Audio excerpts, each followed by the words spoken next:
The rain came down like iron nails on the roof of the broken-down cabin, each drop a reminder that nowhere was safe anymore. Emily pressed her back against the splintered wood, her breath coming in short, painful gasps that fogged the cold air in front of her face. Blood dripped from the gash above her eyebrow, warm and sticky, trailing down her cheek to mix with the rain that leaked through the cracks in the ceiling. Her ribs screamed with every inhale. Bruised. Possibly cracked. She didn't have time to figure out which. Outside, the forest was alive with sounds that shouldn't exist in nature. Footsteps. Heavy, deliberate, circling. The crack of branches under weight that knew exactly where it was going. They were close. Too close. And they weren't going to stop until they dragged her back. She closed her eyes and willed her heart to quiet, but it hammered against her chest like it wanted to betray her location to everyone within a mile radius. Her wolf stirred beneath her skin, agitated and angry, clawing to be released. But she couldn't. Not here. Not now. Shifting would only make her easier to track, easier to catch. Easier to break. The border territory had been her last hope. A forgotten stretch of land where outcasts and rogues came to disappear, where pack law held no weight and no one asked questions. It was supposed to be invisible.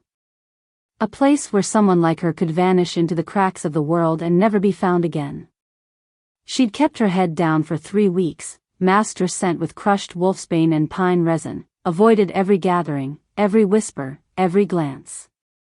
She'd built a life out of silence. But silence only worked if no one was listening. The cabin door rattled. Once. Twice. The rusted handle turned slowly, testing. Emily's entire body locked up, every muscle coiled tight as wire. Her fingers curled around the silver knife she'd stolen from her old pack's armory, the one item she'd taken when she ran. Silver-burned werewolf flesh. It would buy her seconds. Maybe a minute if she was lucky.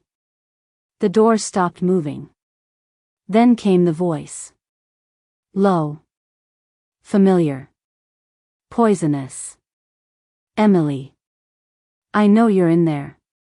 Her stomach dropped through the floor. That voice.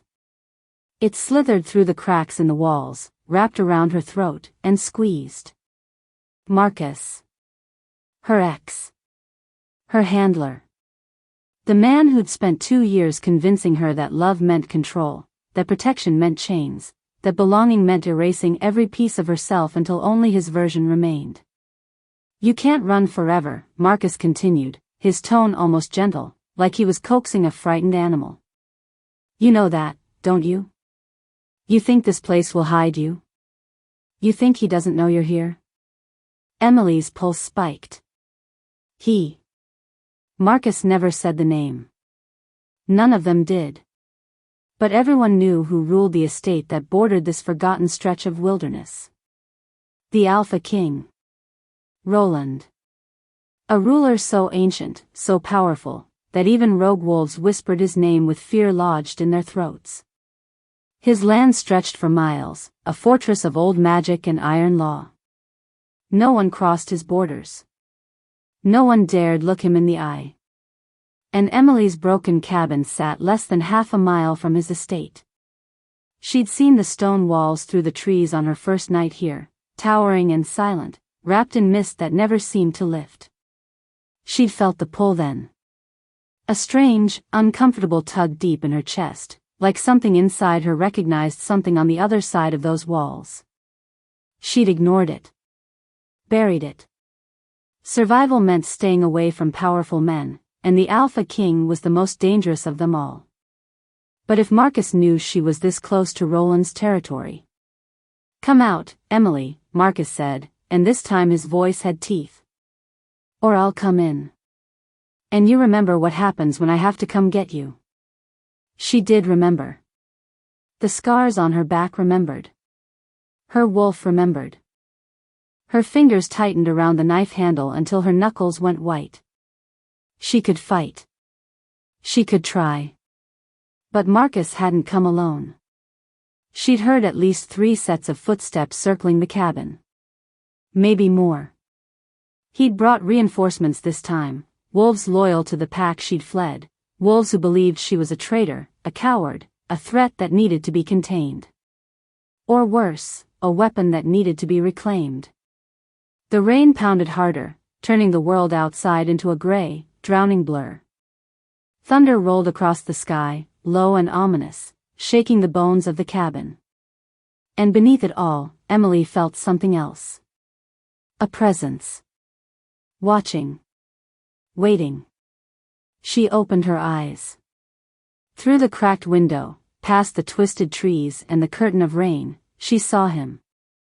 A figure stood at the edge of the clearing, impossibly still, impossibly tall. Dark hair slicked back by the storm. Eyes that glowed faintly even through the downpour, catching the dim light like a predator's. He wore no coat, no protection against the cold. Just a black shirt that clung to a frame built for violence, and an expression that betrayed nothing. Roland. The Alpha King. And he was staring directly at her. Emily's breath caught. For a moment, the world narrowed to just that gaze. Heavy. Assessing. Burning through the walls, through her skin, straight into the core of her. Her wolf went utterly silent, a kind of stillness that felt like recognition. Like surrender. No. She couldn't think like that. She couldn't. Marcus kicked the door open. The wood exploded inward, splinters flying. Emily spun, knife raised, but Marcus was faster. His hand shot out and grabbed her wrist, twisting until the blade clattered to the floor. Pain lanced up her arm. His other hand closed around her throat, slamming her back against the wall hard enough to rattle her teeth. There you are, he breathed, his face inches from hers. His eyes were wild, triumphant. Did you really think you could hide from me? From us? Emily couldn't answer. His grip was too tight. Black spots danced at the edges of her vision. Her wolf snarled and thrashed, begging to be released, but she held it back. If she shifted now, they'd know. They'd see the mark. The brand burned into her soul during a ritual she never agreed to, a bond forced into her blood by elders who wanted a weapon, not a woman. They'd see what she really was. Boss wants you back, Marcus hissed. And this time, you won't get away. This time, we're going to finish what we started. The door behind Marcus darkened. A shadow filled the frame. Massive. Unyielding. And then a voice, low and edged with something that made the air itself go cold. Let her go. Marcus froze. His hand loosened just slightly around Emily's throat, enough for her to drag in a desperate gasp of air. Slowly, he turned his head. Roland stood in the doorway, rain dripping from his hair, his eyes glowing molten gold. He didn't look angry. He looked like a force of nature interrupted. Like a storm given a face. This doesn't concern you, Alpha, Marcus said, but his voice wavered. She's ours. Pack business. Roland's gaze didn't shift. Didn't blink. She crossed into my territory. That makes her my business. The silence that followed was suffocating. Emily's heart thundered. Her vision swam. And somewhere deep inside her chest, beneath the fear and the pain and the crushing weight of survival, something stirred. Something old. Something that whispered a truth she'd spent years running from. He's here. Marcus's grip slackened just enough for Emily to breathe, but not enough to let her go. His fingers still pressed against her windpipe, a warning carved into her skin. He didn't turn fully toward Roland, just angled his body, keeping Emily pinned between himself and the wall like a shield. Like property.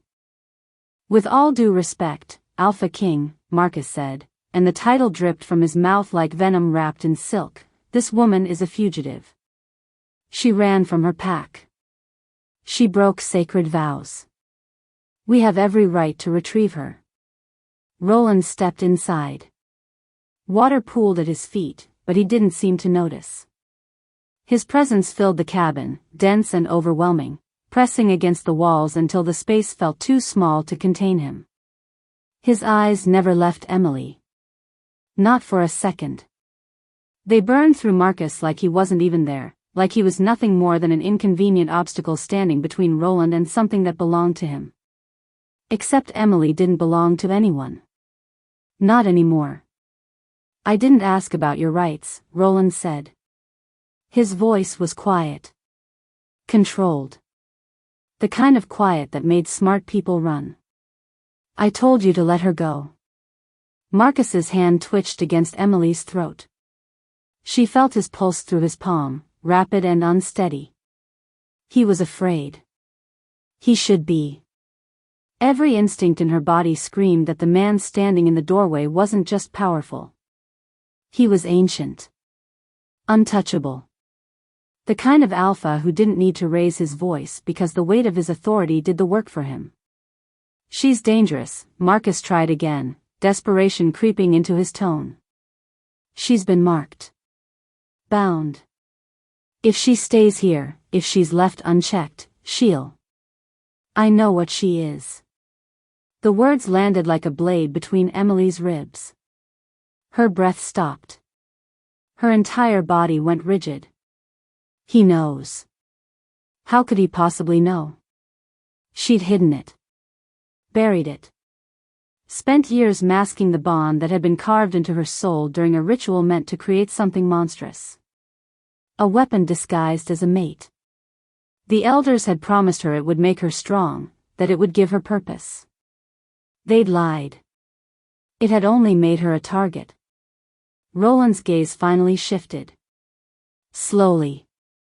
Deliberately. Until those molten gold eyes locked onto Marcus with the full weight of a predator who'd decided his prey had overstayed its welcome. You have 3 seconds to remove your hand from her throat, Roland said.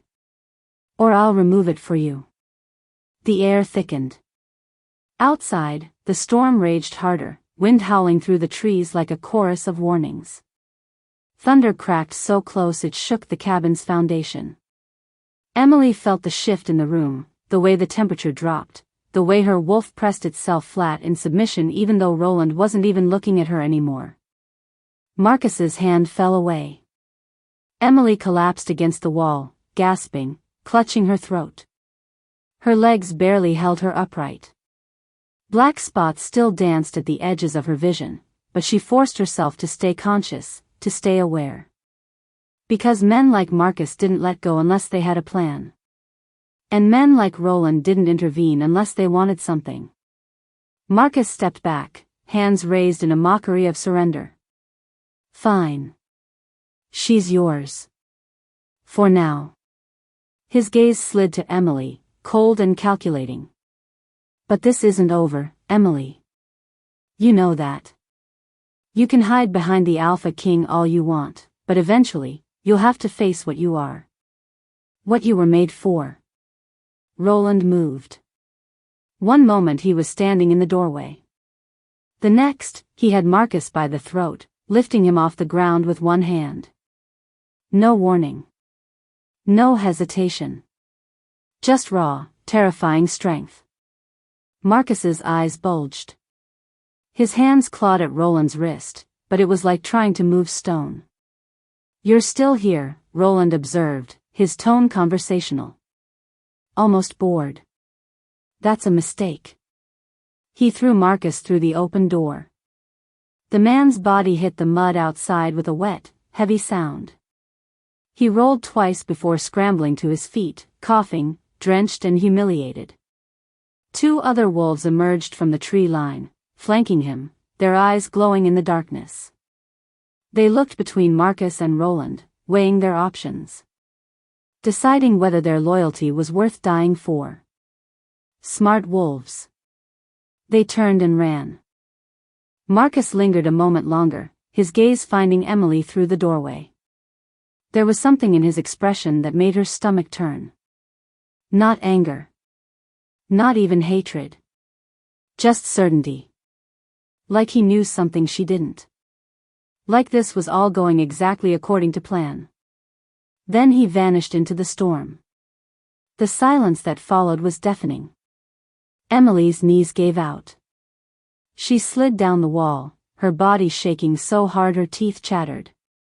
Her throat burned. Her ribs screamed. Every inch of her felt like it had been shattered and poorly glued back together. She wrapped her arms around herself, trying to hold the pieces in place, trying to remember how to breathe like a person instead of a hunted animal.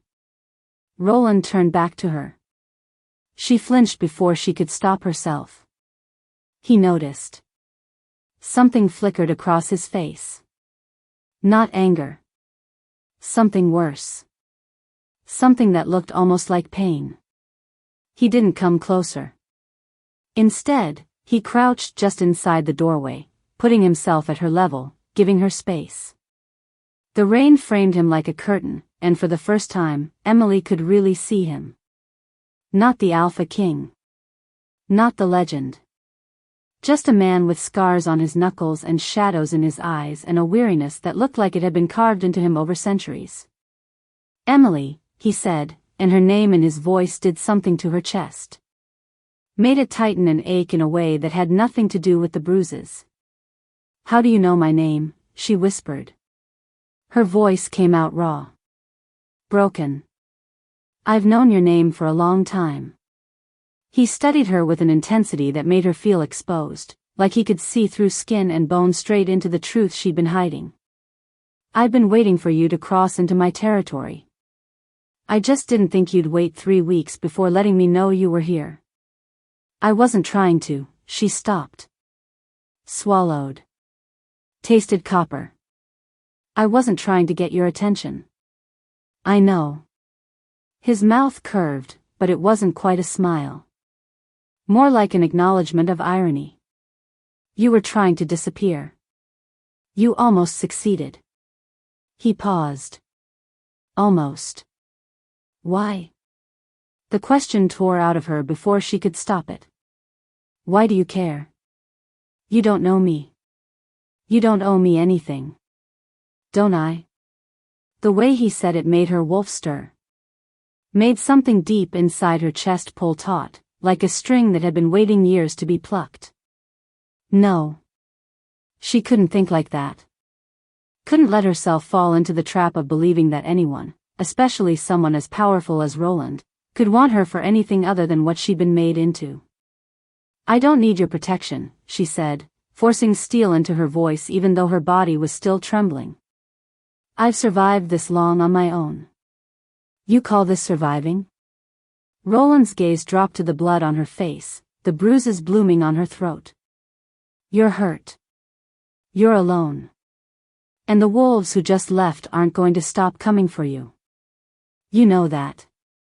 She did know that. God, she knew. So what? Emily shot back, anger flaring through the fear. You want me to trade one cage for another? Marcus wanted to own me. My old pack wanted to use me. What makes you any different? Roland held her gaze for a long moment. Then he stood, slowly, and something in his posture shifted. Became softer. More careful. I'm not offering you a cage, Emily, he said quietly. I'm offering you a choice. Stay here, keep running, and see how long it takes before they corner you again. Or, he extended his hand. Palm up. An invitation. Come with me. Let me help you. No strings. No bindings. Just safety while you figure out what comes next. Emily stared at his hand like it might burn her. Every instinct screamed not to trust him. Not to trust anyone. But her body was breaking down. Her wolf was exhausted. And somewhere beneath all the fear and the anger and the shame, a small, desperate part of her whispered that maybe, just maybe, this man standing in the rain wasn't like the others. Maybe he'd been watching her for 3 weeks not because he wanted to control her. but because he'd been waiting to see if she'd ask for help. Her hand trembled as she reached out. Her fingers brushed his palm, and the moment their skin touched, electricity shot up her arm. Sharp. Undeniable. The bond she'd been running from flared to life, and she saw the recognition flash in his eyes. He knew. He'd always known. Come on, Roland said, his voice gentle now, almost tender. Let's get you somewhere warm. And despite everything, despite every lesson she'd learned about powerful men and broken promises, Emily let him pull her to her feet. Roland's estate wasn't what Emily expected. She'd imagined cold stone walls. Iron gates. The kind of fortress built to keep the world out and secrets locked inside. Instead, the main house rose from the forest like it had grown there, all dark wood and massive windows that glowed with warm light against the storm. Vines climbed the exterior walls, old and thick, winding around beams that looked like they'd been standing for centuries. It felt ancient. Alive. Like the house itself was breathing. Roland led her through a side entrance, away from what she assumed were the main halls where pack members might see her. He moved with purpose, his hand hovering near the small of her back but never quite touching. Guiding without claiming. She noticed that. Filed it away with all the other details that didn't match the stories she'd heard about the fearsome Alpha King. They climbed a staircase made of wood so dark it was almost black, polished smooth by time and countless footsteps. Emily's wet boots left muddy prints on each step. She wanted to apologize, but her throat still hurt too much to speak without wincing. Her entire body felt like one giant bruise wrapped around fractured bones. Roland stopped at a door near the end of the hall and pushed it open. The room inside was nothing like she expected either. Soft. Warm. A fire already burned in the stone fireplace, casting dancing shadows across walls lined with books. A massive bed dominated one side of the space, covered in thick blankets that looked like they'd swallow her whole. Through another doorway, she could see a bathroom with a tub large enough to drown in. "This is yours," Roland said. "For as long as you need it." Emily stood in the doorway, dripping rainwater onto hardwood floors that probably cost more than everything she'd owned in her entire life. "I can't." "You can." He moved to the fireplace, adding another log even though the fire didn't need it. Giving her space. Giving himself something to do with his hands. "There are clothes in the dresser. They'll be too big, but they're clean. Bathrooms through there. Take your time. I'll have food sent up." "Why are you doing this?" The question came out sharper than she intended, edged with suspicion she couldn't quite bury. Roland straightened, brushing ash from his hands. When he looked at her, something in his expression made her chest ache. Not pity. Understanding. Like he knew exactly what it felt like to be caught between gratitude and distrust, between wanting help and knowing the price it usually demanded. "Because you need it," he said simply. "And because," he paused, seeming to weigh his next words carefully. "Because I know what it's like to be something you never asked to become." Before she could respond, he was gone. The door clicked shut behind him, and Emily was alone. She stood there for a long moment, waiting for the trap to spring. For the lock to click. For someone to tell her the cost of this kindness. But nothing happened. The fire crackled. Rain drummed against the windows. And slowly, carefully, she let herself believe that maybe, just for tonight, she was safe. The hot water in the bath felt like absolution. Emily sank into it until only her face remained above the surface, watching steam curl toward the ceiling. The heat pulled at the tension in her muscles, coaxed the pain into something almost bearable. She watched the water around her turn pink, then red, then clear again as she scrubbed away the blood and mud and fear that had caked itself to her skin. But some stains went deeper than water could reach. She closed her eyes and saw it again. The ritual chamber. The circle of elders with their blank expressions and their ancient words that tasted like ash on her tongue. She'd been 19. Stupid. Desperate to belong to something after her parents died. The pack had promised her purpose. Family. A place where her strange, too strong wolf wouldn't make her an outcast. They'd lied about all of it. The ritual wasn't about belonging. It was about binding. They'd carved symbols into the stone floor with her blood, chanted words in a language that made her bones vibrate, and when the pain came, when the mark burned itself into her soul, they'd told her she should be honored. She was chosen. Special. Destined to be the mate of someone powerful, someone who would use the bond to channel her strength, her wolf, her very essence into a weapon the pack could wield. They just hadn't told her who that someone was. The bond had settled into her chest like a second heartbeat. Constant. Inescapable. But incomplete. Because the other half, the alpha it was meant to connect her to, hadn't been there. The elders said he would come. That he would claim her when the time was right. That she needed to be prepared. Marcus had been part of that preparation. He wasn't her lover. He was her handler. Assigned to keep her compliant, to break down her will piece by piece until she became the perfect vessel. Obedient. Controllable. Ready to surrender everything the moment her true mate called for her. But Emily had never been good at obedience. She'd fought. Questioned. Pushed back against every rule they tried to force on her. And when Marcus's methods turned violent, when the pack's patience wore thin and they started talking about more permanent ways to ensure her cooperation, she'd run. She'd been running for 2 years. 2 years of hiding what she was. What she'd been made into. 2 years of suffocating the bond that pulsed in her chest, of crushing down the power that wanted to rise every time her emotions spiked. Because if anyone found out, if they discovered she carried an alpha bond that had never been completed, they'd either kill her or drag her back to finish what the elders started. Emily opened her eyes, staring at her reflection in the rippling water. The mark was invisible to normal sight. Hidden beneath her skin, woven into her very soul. But she could feel it. Always. A brand that announced she was unfinished. Unclaimed. Dangerous. And tonight, when Roland's hand had touched hers, the mark had recognized him. She pressed her palm against her sternum, feeling the phantom burn beneath her ribs. No. It wasn't possible. The Alpha King couldn't be her bonded mate. The timing didn't make sense.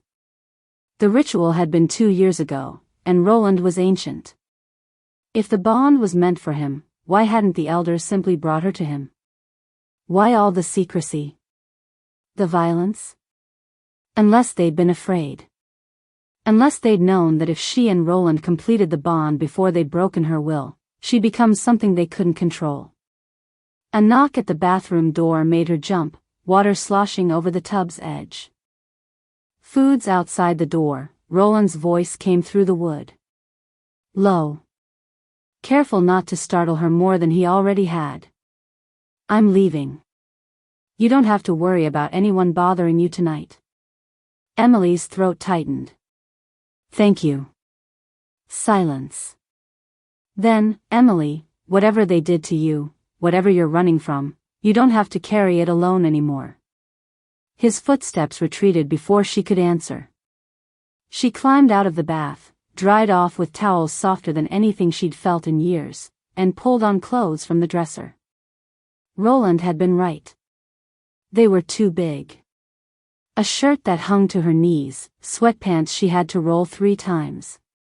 But they were warm and clean and they smelled like cedar and something else. Something that made her wolf settle in a way it hadn't in months.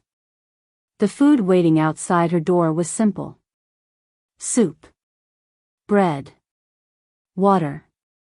She carried it to the bed and ate mechanically, barely tasting it. Her body needed fuel. Her mind needed rest. But every time she closed her eyes, she saw Marcus's face. Heard his parting words. You'll have to face what you are. What you were made for. She set the empty bowl aside and crawled under the covers, pulling them up to her chin. The bed was as soft as it looked, and the fire cast warm, dancing shadows across the ceiling. She should sleep. Should let exhaustion pull her under. But her hand drifted to her chest again, pressing against the hidden mark. Roland knew her name. He'd been waiting for her. And when their skin touched, the bond had flared between them like recognition. Like coming home. Emily curled onto her side, facing the fire, and let the tears come. Hot. Silent. Releasing 2 years of terror and exhaustion and rage into the darkness where no one could see. She'd come here to disappear. To hide from a past that wanted to devour her. She hadn't come here to find her mate. And she definitely hadn't expected him to be the one person in the world powerful enough to either save her or destroy everything she'd fought to protect. Outside, the storm finally broke. The rain softened to a whisper against the windows. Thunder rolled away into the distance, leaving only the crackle of the fire and the steady rhythm of her breathing. For the first time in 2 years, Emily fell asleep without a knife under her pillow. And she dreamed of gold eyes watching her through the dark. Emily woke to sunlight streaming through windows she didn't remember opening. For 3 disorienting seconds, she forgot where she was. Then it all rushed back. Marcus. The cabin. Roland's hand extended in the rain.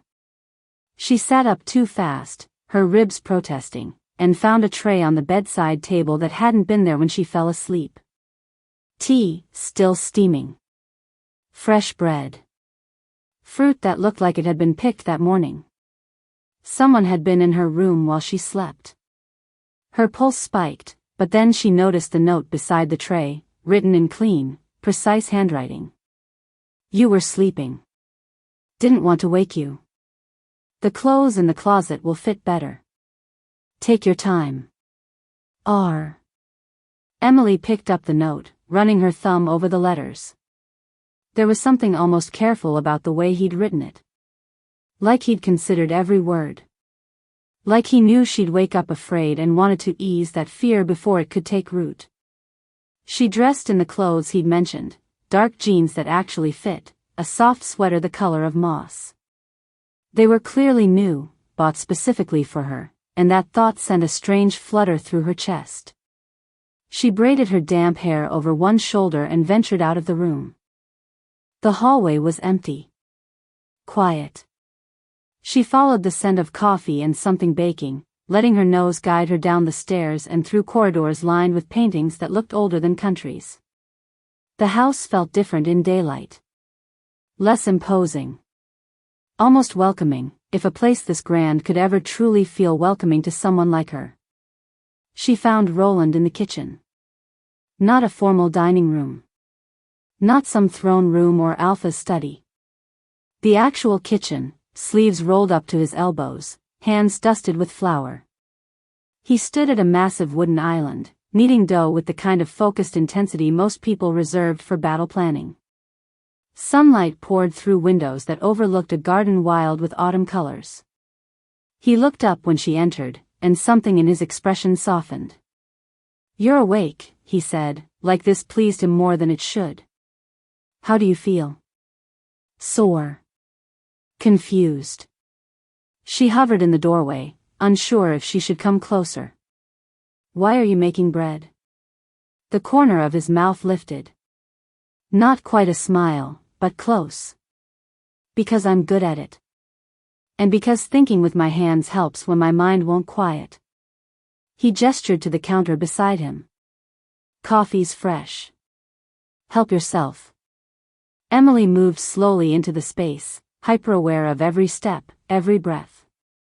She poured coffee into a mug that felt handmade, the ceramic warm and slightly uneven.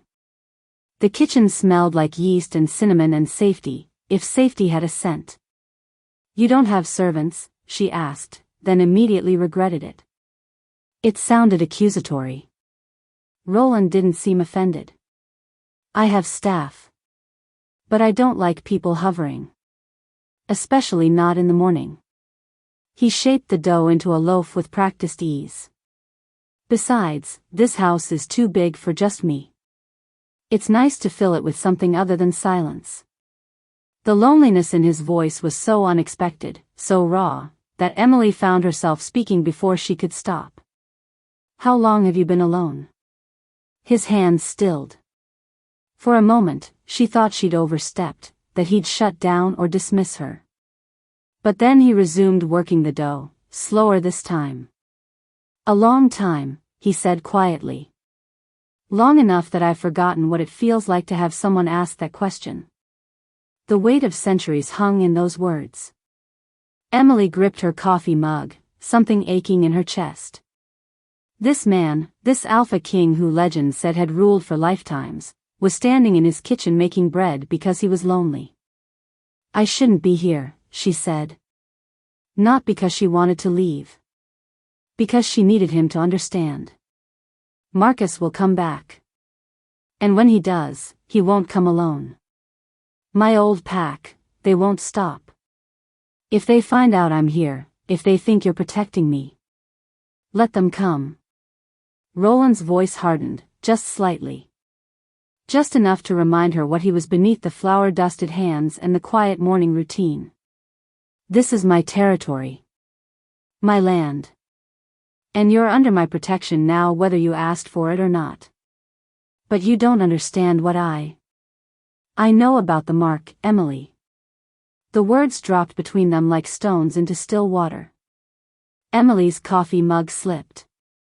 She caught it before it shattered, but liquid sloshed over the rim, burning her hand. She barely felt it. What?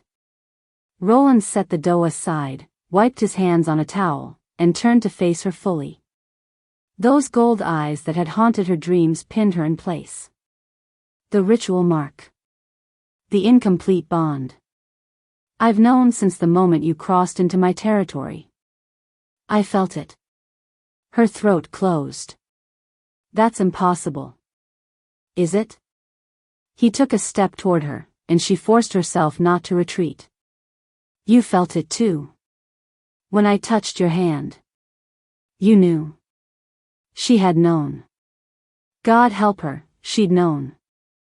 The elders who performed that ritual, Roland continued, his voice low and controlled, they were playing with magic they didn't understand. Bonds like that, forced and incomplete, they're dangerous. They can consume you if they're not finished properly. Or they can break you if the other half of the bond dies before it's completed. So you're saying I'm a ticking time bomb? Bitterness flooded her voice. That I'm dangerous and I should have stayed away. No, he moved closer, and this time she did step back, her spine hitting the counter. He stopped immediately, giving her space. I'm saying you're in pain. And you have been for 2 years. I can feel it, Emily. The bond pulling at you, demanding completion, and you fighting it every second of every day because you think it makes you weak. Tears burned behind her eyes. She would not cry. Not here. Not in front of him. It does make me weak, she whispered. They made me into something I never wanted to be. A weapon. A tool. And now I'm tied to an alpha I don't even know, probably forever, unless one of us dies. How is that not weakness? Roland's jaw tightened. Because you're still standing. Because you ran when they tried to break you. Because despite everything they did, you're still fighting. He paused, and when he spoke again, his voice was gentler. The bond doesn't make you weak, Emily. What they did to you was violence. But the bond itself, that's something else. What is it then? She hated how her voice cracked. What am I supposed to do with this thing burning in my chest? Come with me, he said. There's something I need to show you. They walked through the forest behind Roland's estate, following a path that looked like it had been worn into the earth over centuries.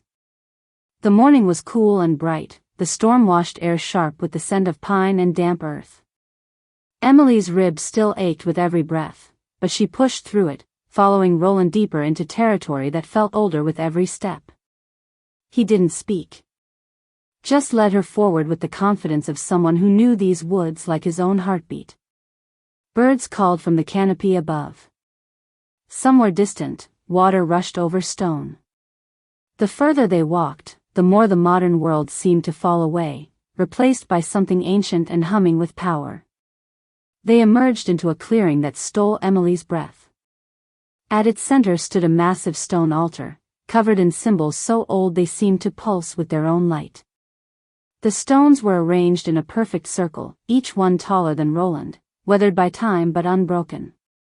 Vines wound through cracks in the rock, blooming with white flowers that shouldn't exist this late in autumn. The air here felt different. Heavier. Like the space between heartbeats. What is this place? Emily whispered, afraid to speak too loudly. The first altar, Roland said, his voice reverent. This is where the original Alpha bloodlines were bound to the earth. Where the first wolves made their pact with the old magic. He moved to the center of the circle, placing his hand on the largest stone. This is where true bonds are meant to be forged. Not forced. Not twisted. True. Emily stepped closer, drawn despite herself. The symbols on the stones seemed to shift when she looked directly at them, forming patterns that her conscious mind couldn't quite grasp but her soul recognized. Why did you bring me here? Because I need you to understand something. Roland turned to face her, and the sunlight caught in his eyes, making them glow. The ritual your elders performed, the bond they tried to create, it wasn't random. They were trying to replicate something that already existed. Her heart stopped. What do you mean? There's a prophecy, Emily. An old one. Most wolves have forgotten it, but those of us who've lived long enough, he trailed off, his gaze distant. It speaks of a bonded pair. An alpha and an omega, marked by fate before they even meet. Their bond would be powerful enough to either destroy pack law as we know it or save it from collapse. I'm not an omega, Emily said automatically. I'm just. You're not just anything. His voice was firm. Your wolf is rare. Old blood. The kind that only surfaces once every few generations. The elders recognized it. That's why they tried to force the bond. They wanted to control what was always meant to be free. Emily's head spun. And you think, what? That I'm part of this prophecy? I think you carry a mark that matches mine. The world tilted. Roland lifted his shirt, exposing his chest. And there, directly over his heart, was a symbol. Burned into his skin in silver that seemed to shimmer in the dappled sunlight. It was complex, beautiful, terrifying. A knot of lines that formed something that looked almost like flames intertwined with wolf tracks. Emily's hand moved without her permission, pressing against her own chest. Against the mark she'd carried for 2 years. The mark that had felt like a brand. The prophecy calls them the flame-marked, Roland said quietly, lowering his shirt. 2 halves of one soul. When they find each other, when the bond completes, the power released will be strong enough to rewrite the old laws. To give voice to those who've been silenced. To break chains that have held our kind captive for centuries. That's insane, Emily breathed. But even as she said it, she felt the truth of it resonating in her bones. Why me? Why us? I don't know. And for the first time, he looked vulnerable. Uncertain. I've lived for centuries, Emily. I've ruled packs and territories, fought wars, watched generations rise and fall. And in all that time, I never felt anything like what I felt when you crossed into my land. He took a careful step toward her. It was like waking up after a lifetime of sleep. Emily's breath came faster. The mark in her chest burned, pulling her toward him like gravity. And if I don't want this? If I don't want to be part of some prophecy or destiny or whatever this is? Then you walk away, Roland said simply. I won't force you. I won't manipulate you. That bond in your chest, it's yours to accept or reject. But Emily, his voice softened. You deserve to know the truth. You deserve to know what you're carrying isn't a curse. It's a choice. And whatever you decide, you're not alone anymore. The tears came before she could stop them. Hot and sudden, streaming down her face as 2 years of terror and confusion and desperate loneliness finally broke open. She'd thought she was broken. Damaged. A mistake the universe had made. But standing here, in this ancient place, with this man who looked at her like she was something precious instead of something to fear. Maybe she wasn't broken at all. Maybe she was just unfinished. Roland didn't move to comfort her. Didn't try to touch her. He just stood there, solid and steady, letting her fall apart without judgment. And for the first time since the ritual, Emily let herself feel the bond. Really feel it. Not as a chain. Not as a weapon. But as a thread connecting her to someone who might actually understand. They stayed in the clearing until the sun climbed higher, burning off the morning mist that clung to the ancient stones. Emily sat on one of the altar rocks, her fingers tracing symbols she couldn't read but somehow understood. Roland gave her space, moving around the perimeter of the circle like he was checking for something only he could sense. The peace couldn't last. She'd known that from the moment she woke up safe in his house. Peace wasn't something people like her got to keep. The first sign of trouble came as a shift in the air. A tension that made the birds go silent. Roland's head snapped up, his entire body going still in that predator way that made her wolf whimper and press low. We need to go, he said, his voice clipped. Now. Emily was on her feet before she could think.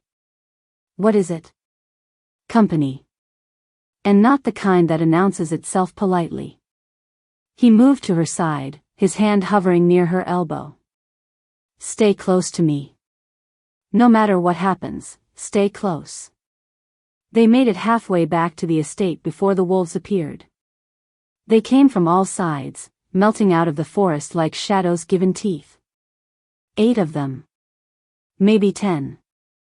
All in human form but radiating the kind of violence that said shifting was a formality they'd skip the moment it became convenient. Emily recognized the scent before she saw the faces. Her old pack. The ones who'd helped Marcus hunt her. The ones who'd held her down during the ritual while the elders carved their will into her soul. They formed a loose circle around her and Roland, cutting off any escape route.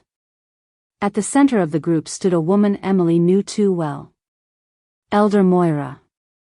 Ancient, silver-haired, with eyes like chips of ice and a smile that had never meant anything good. Alpha King, Moira said, inclining her head just enough to avoid outright disrespect. Forgive the intrusion. We've come to collect what belongs to us.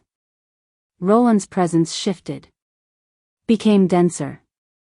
More dangerous. The temperature in the clearing seemed to drop 10 degrees. Nothing in my territory belongs to you, Elder. Especially not her. Moira's gaze slid to Emily, and the hunger in it made her stomach turn. The girl is pack property. She was bound to us through sacred ritual. She carries a mark that was paid for in blood and vows. You may be the Alpha King, but even you cannot interfere with pack law when it comes to claimed wolves. She's not claimed, Roland said, and there was an edge in his voice sharp enough to cut.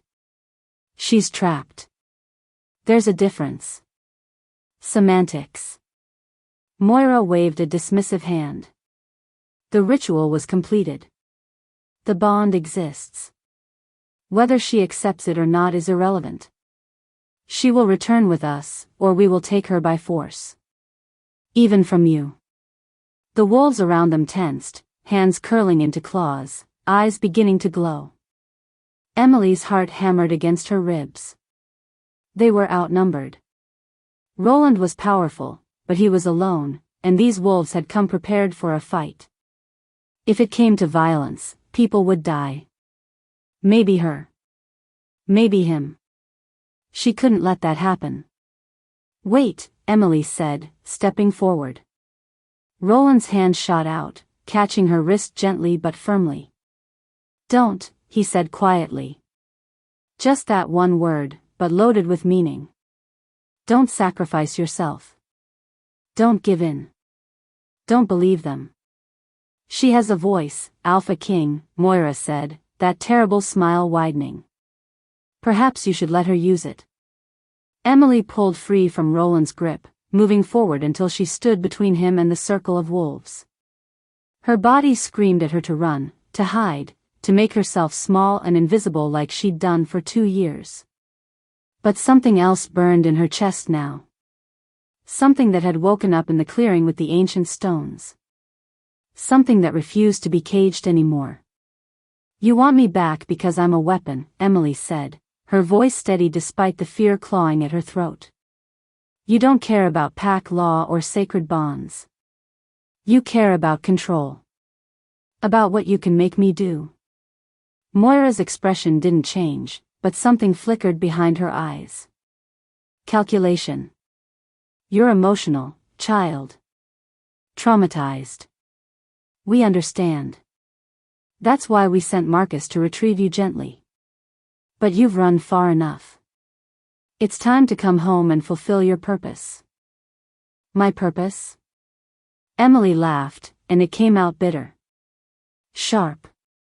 You mean the purpose you carved into me without my consent? The bond you forced on me when I was too young and too desperate to understand what you were taking? We gave you power, Moira snapped, and for the first time, her composure cracked. We elevated you from nothing. From a weak orphan with no pack and no future. We made you special. You made me a prisoner. The words hung in the air like smoke. One of the wolves stepped forward, a man Emily recognized. Garrett. He'd been kind to her once, before the ritual. Before everything changed. Emily, please. Just come back. We can work this out. The Alpha King doesn't understand pack business, but you do. You know how important this is. How many wolves are depending on? On what? Emily cut him off. On me being broken enough to accept whatever you want to do with me? On me being so scared that I'll let you finish what you started? You don't understand what's at stake, Garrett said, and he actually looked pained. Like he believed what he was saying. The old power is waking up. We need wolves who can channel it. Who can stand between our people and the darkness that's coming. You were chosen for this. Marked. You can't just walk away from destiny. Watch me. The clearing exploded. It happened so fast Emily barely tracked it. One moment, the wolves were standing in formation. The next, they were shifting, clothes tearing, bones breaking and reforming as fur erupted from skin. 10 fully shifted wolves, massive and snarling, circled them like a noose pulling tight. Roland moved in front of Emily, his body a wall between her and the threat. He didn't shift. Didn't need to. The power that rolled off him was answer enough. The ground beneath their feet trembled. Trees creaked. And when he spoke, his voice carried the weight of centuries of authority. You will not touch her, he said. Each word fell like a hammer. You will turn around, return to whatever hole spawned you, and you will never cross into my territory again. Or I will show you why wolves have feared my name for 300 years. Moira's wolf, white as bone, eyes still eerily human, let out a sound halfway between a laugh and a growl. Then she did something that made Emily's blood freeze. She shifted back. Partially. Her body caught between forms, grotesque and wrong, mouth stretched too wide around too many teeth. When she spoke, Her voice was layered with something ancient. Something that didn't belong in a wolf's throat. The girl doesn't belong to you, Alpha King. She belongs to the pact. To the old blood. And the old blood always collects its debts. Then Moira lunged. Roland met her midair. The impact shook the forest. Emily stumbled back, nearly falling, as the two powerhouses collided with force that cracked tree trunks. The other wolves surged forward as one, and Roland, still in human form, moved through them like water, every strike precise, every movement calculated. He was brutal. Efficient. Terrifying. But he was still 1 against 10. Emily saw it the moment before it happened. Garrett breaking away from the fight, circling wide, eyes locked on her. She tried to run, but her ribs screamed and her legs were too slow. He tackled her into the dirt, pinning her with weight and muscle, jaws snapping inches from her throat. "I'm sorry," he growled, the words barely human. "I'm sorry, Emily. But you have to come back. We need you. The pack needs." Power exploded from her chest. Silver light erupted outward, blinding and pure, throwing Garrett off her like he weighed nothing. He hit a tree 20 feet away with a sickening crack and didn't get up. The light kept expanding, pouring from Emily's skin, from the mark over her heart, illuminating the entire clearing in brilliant white-hot radiance. Every wolf froze. Emily stood, trembling, her hands glowing like she'd swallowed the sun. The power pouring from her didn't hurt. It felt right. Natural. Like this was what she'd always been meant to hold. Moira's half-shifted form stared at her with something Emily had never seen on the elder's face before. Fear. "Impossible," Moira breathed. "The bond isn't complete. You shouldn't be able to access that power alone. Unless..." The light flickered. Pulsed. And Emily felt it. The bond in her chest, burning brighter than ever, reaching for something. Someone. She turned her head and found Roland standing in the wreckage of the fight, blood on his knuckles, eyes wide and locked on her. The bond was reaching for him.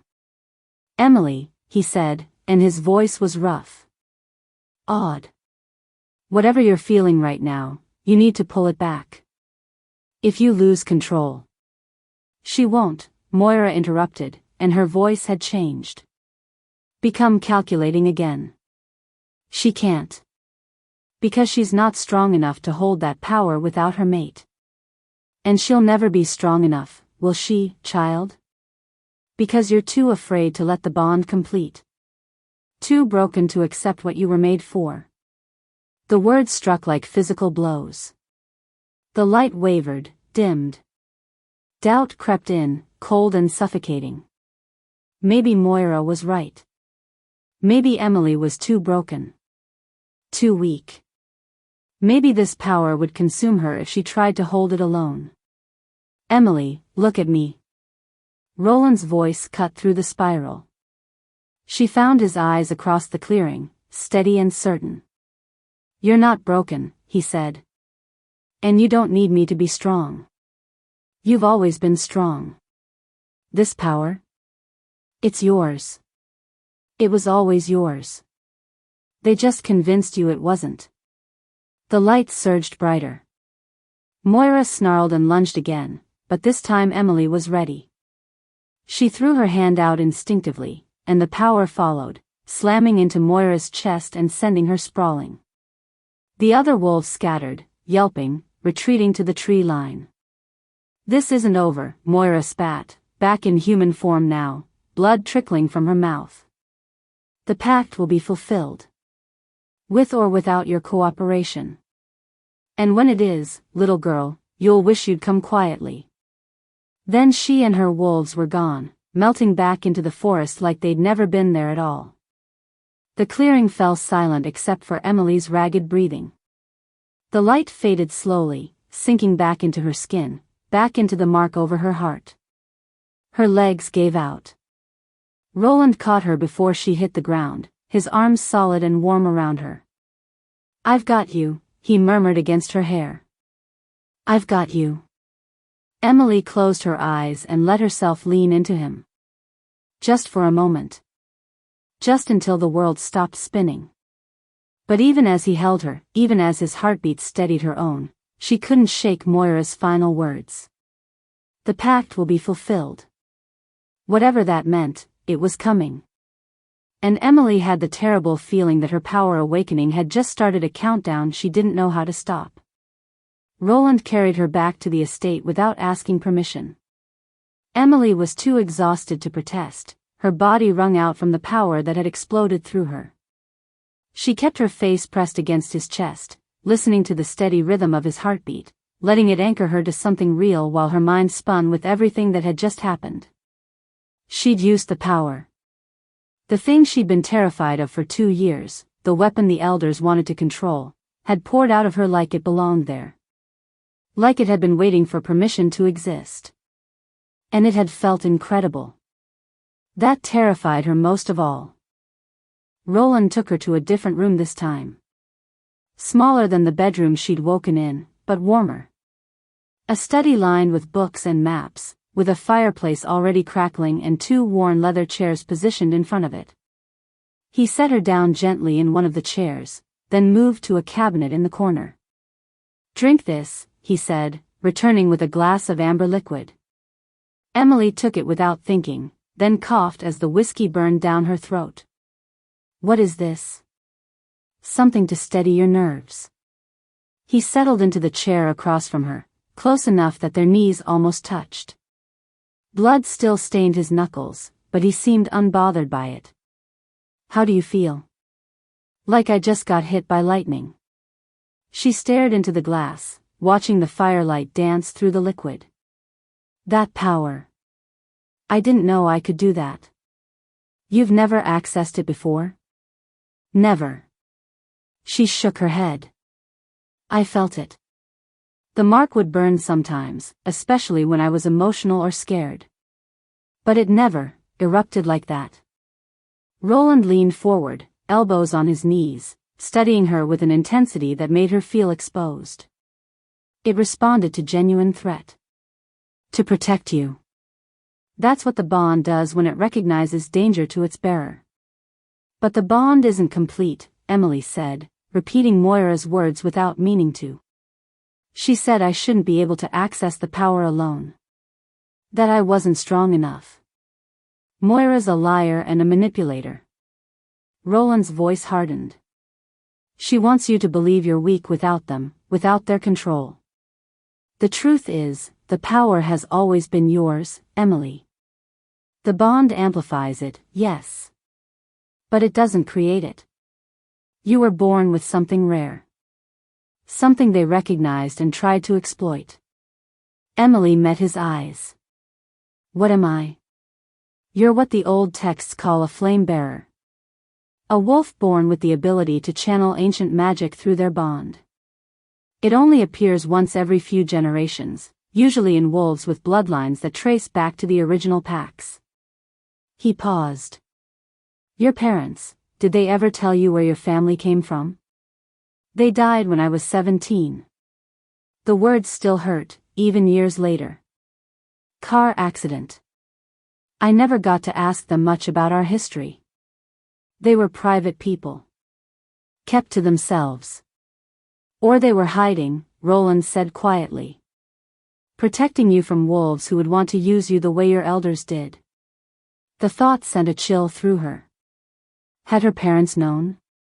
Had they died trying to keep her safe from the very fate she'd walked into blind? "I can't go back," Emily whispered. "To my pack. To Marcus. To any of it. I know. But they won't stop coming. You saw Moira. She's not going to give up just because I pushed her back once. And if they come here again, if they bring more wolves," she looked at him, her chest tight. "I don't want you to get hurt because of me." Something flickered across Roland's face. An emotion she couldn't quite name. He reached out slowly, giving her time to pull away, and took the whiskey glass from her trembling hands. Set it aside. Then he took her hands in his touch warm and careful. Emily, he said, his voice low. I've lived for over 3 centuries. I've fought in wars that would make your blood run cold. I've faced down challenges to my territory from wolves who thought they could take what was mine. I've survived plagues and betrayals and losses that should have broken me. His thumbs traced gentle circles on the backs of her hands. I'm not afraid of your old pack. I'm not afraid of Moira or Marcus or whatever ancient pact they think they can invoke. Do you understand? But why? The question burst out of her. Why are you doing this? You don't owe me anything. We barely know each other. I'm just some broken wolf who stumbled onto your land. You're not broken. His grip tightened slightly, just enough to make her focus. And you're not just some wolf. He trailed off, seeming to struggle with words. When you crossed into my territory, it was like something in me that had been dormant for centuries suddenly woke up. I felt you before I saw you. Felt the bond calling, even incomplete. It was like recognizing something I'd been missing without knowing I'd lost it. Emily's breath caught. The prophecy. Maybe. I don't know. He looked almost vulnerable in the firelight, this ancient alpha who legends said never showed weakness.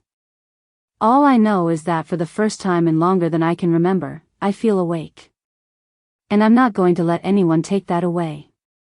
Not from you. Not from either of us. Tears burned in Emily's eyes again. She was so tired of crying, but the emotions kept overwhelming her defenses. I'm scared, she admitted. Not just of them. Of this. Of you. Of what happens if I let myself trust you and it turns out to be another cage. Then leave, Roland said simply. Right now. Walk out that door. I'll give you money, resources, protection from a distance. I'll make sure Moira and her pack can't touch you. But I won't force you to stay. I won't trap you here and call it safety. She stared at him. You'd really let me go? I'd hate it. His honesty was raw. Unfiltered. Every instinct I have is screaming at me to keep you close, to protect you, to complete this bond and damn the consequences. But you've had enough people make choices for you. I won't be another one.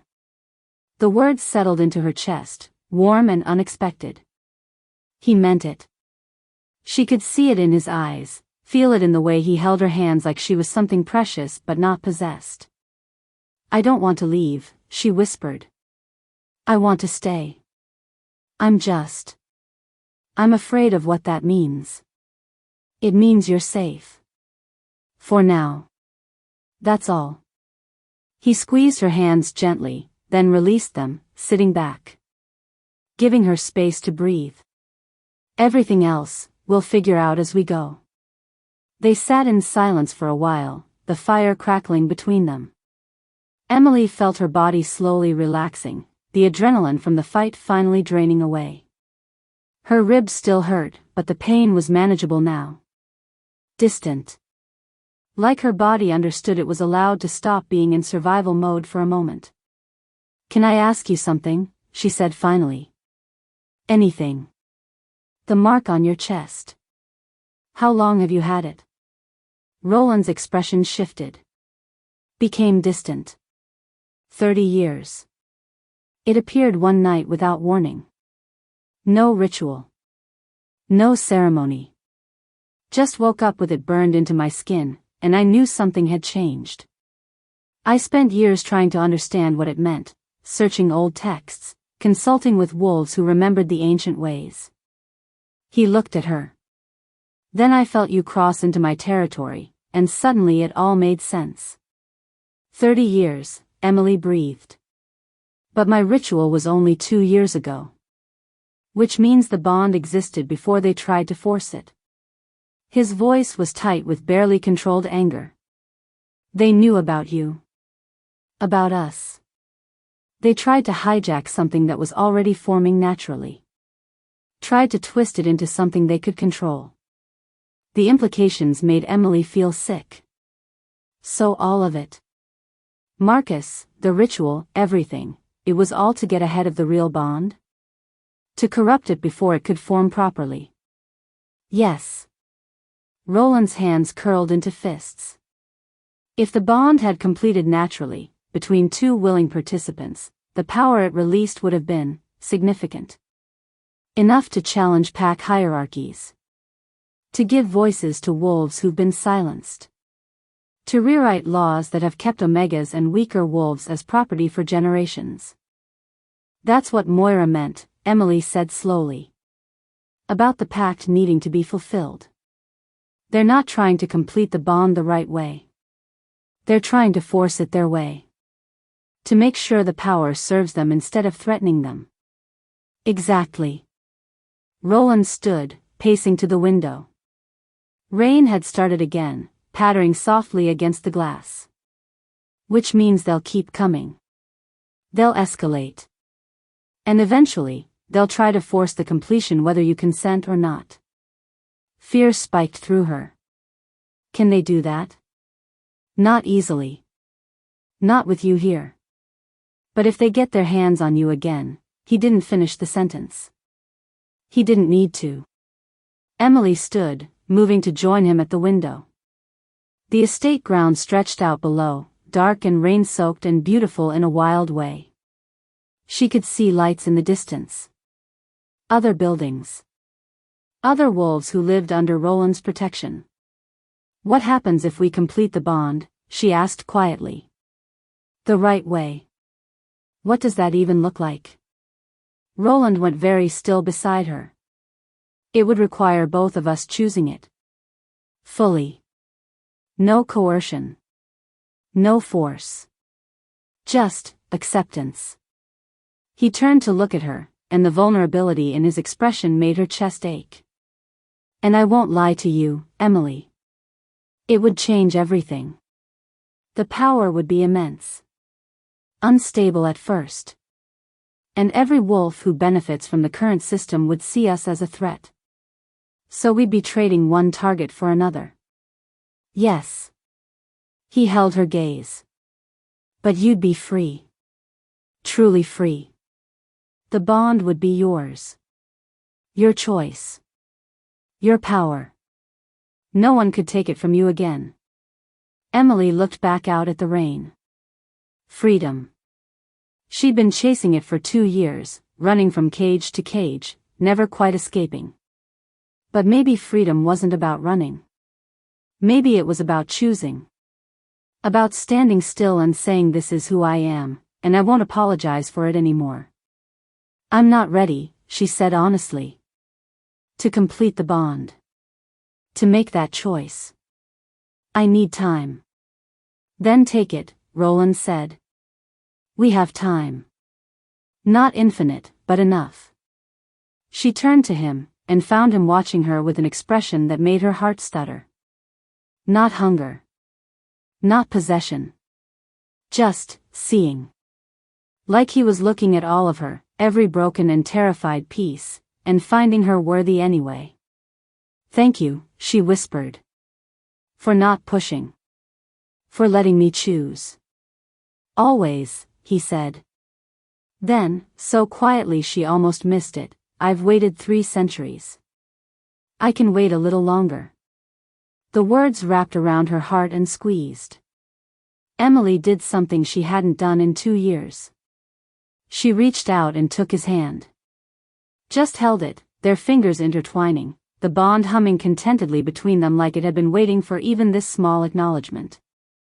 They stood there as the rain fell, 2 halves of something ancient and powerful, learning to exist in the same space without destroying each other. And for the first time since the ritual, Emily let herself imagine what it might feel like to stop running. To choose instead to stay. 3 days passed in a strange, suspended peace. Emily learned the rhythms of Roland's estate. The way morning light filtered through the library windows. The sound of wolves training in the yard behind the main house. The quiet meals they shared in the kitchen, where Roland cooked and she slowly learned to let her guard down long enough to actually taste the food. She explored the grounds during the day, always aware of the boundary where Roland's territory ended and the wild, unclaimed forest began. She never crossed it. Some instinct told her that the moment she did, Moira would be waiting. Roland gave her space but never left her truly alone. She'd catch glimpses of him throughout the day, in the library reading, in his study handling pack business, in the training yard working through forms that were more dance than combat. He moved through the world with a certainty she envied, like he knew exactly who he was and had made peace with it centuries ago. At night, they talked by the fire. She told him about her parents, the quiet life they'd built away from pack politics. He told her about the wars he'd survived, the wolves he'd lost, the loneliness that came with immortality. They didn't talk about the bond. Didn't talk about what would happen when Moira inevitably returned. They just existed together, and it was the closest Emily had felt to safe in 2 years. On the fourth morning, everything shattered. She was in the library, curled in a window seat with a book she wasn't really reading, when Roland appeared in the doorway. One look at his face told her something was wrong. "What happened?" she asked, closing the book. "We have visitors." His voice was carefully neutral, but tension radiated from every line of his body. "The Council of Alphas has called an emergency gathering. Here. Today." Emily's stomach dropped. "Why?" "Because someone told them about you." Roland's jaw tightened. "About the mark. About what happened in the clearing with Moira." Who would, but she already knew. Moira. It had to be. This was her next move. If she couldn't take Emily by force, she'd use pack law to do it. "They're already here," Roland continued. 7 alphas from the major territories. They're demanding a formal hearing. Demanding to see you. Fear spiked through her. What kind of hearing? The kind where they decide if you're a threat to pack stability. He moved into the room, and she could see the fury simmering beneath his control. The kind where they have the authority to order you contained, bonded, or eliminated if they deem you too dangerous to exist unchecked. Can they do that? Her voice came out smaller than she wanted. Even here? In your territory? The Council supersedes individual alpha authority in matters of ancient law. The words seemed to physically pain him. It's old magic. Binding. If all 7 vote against you, even I can't protect you. Not without going to war with every major pack. Emily stood, the book falling forgotten to the floor. Then what do we do? Roland crossed to her, taking her face in his hands. The touch was gentle, grounding, even though she could feel the tremor of barely restrained rage in his fingers. You tell them the truth. You let them see what you are. And you trust that not all of them are corrupted by fear. And if they are? Then we run. His eyes burned into hers. Together. I don't care about the territory. I don't care about the title. If it comes down to losing you or losing everything else, there's no choice. The words stole her breath. This man, this alpha king who'd ruled for centuries, was willing to give it all up for someone he'd known less than a week. You can't mean that, she whispered. I've never meant anything more. Before she could respond, a knock echoed through the house. Sharp. Authoritative. The council was waiting. The formal receiving hall was nothing like the warm, lived-in spaces Emily had grown familiar with. It was all cold stone and high ceilings, designed to intimidate. 7 alphas sat in a semicircle on elevated chairs, looking down at where Emily and Roland stood in the center of the room.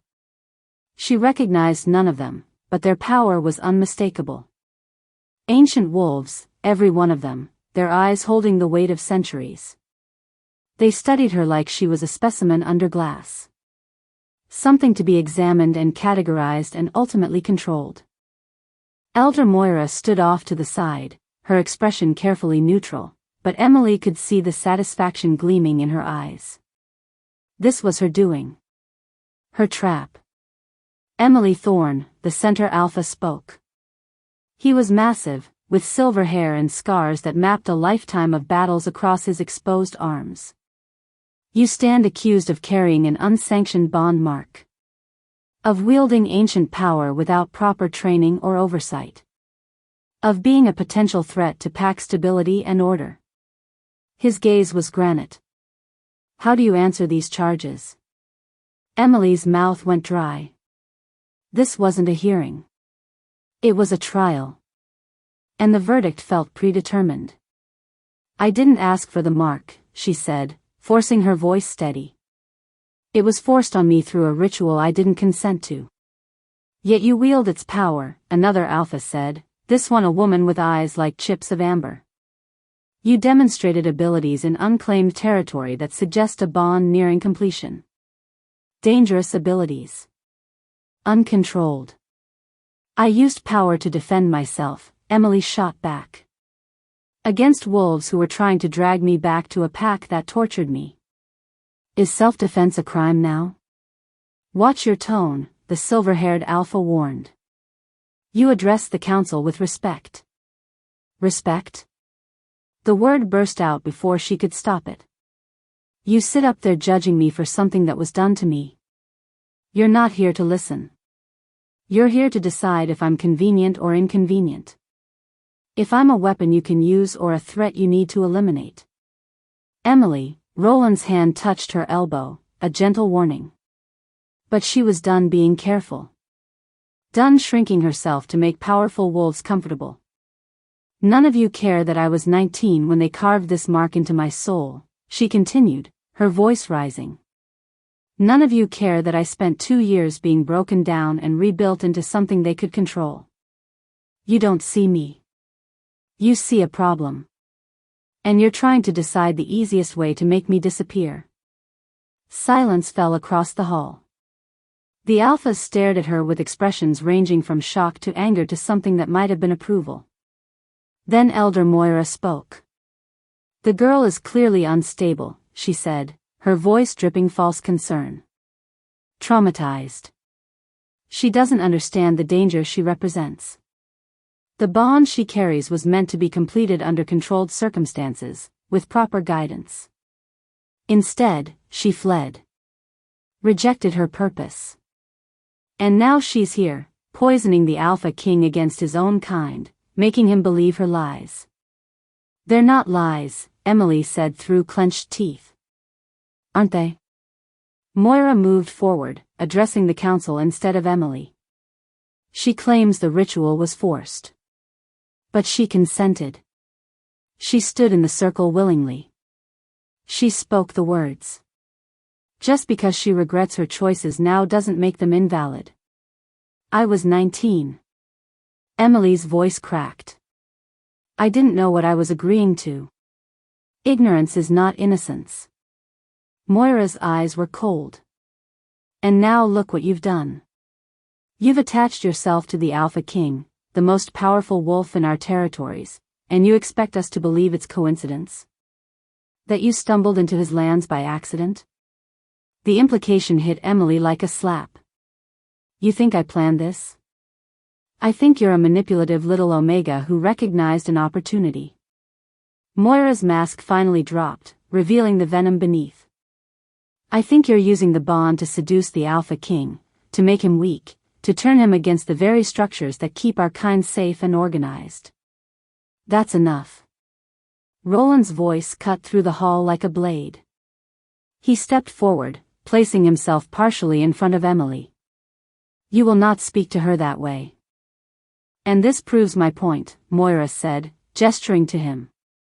Look at him. The legendary Alpha King, reduced to defending a wolf he's known for days.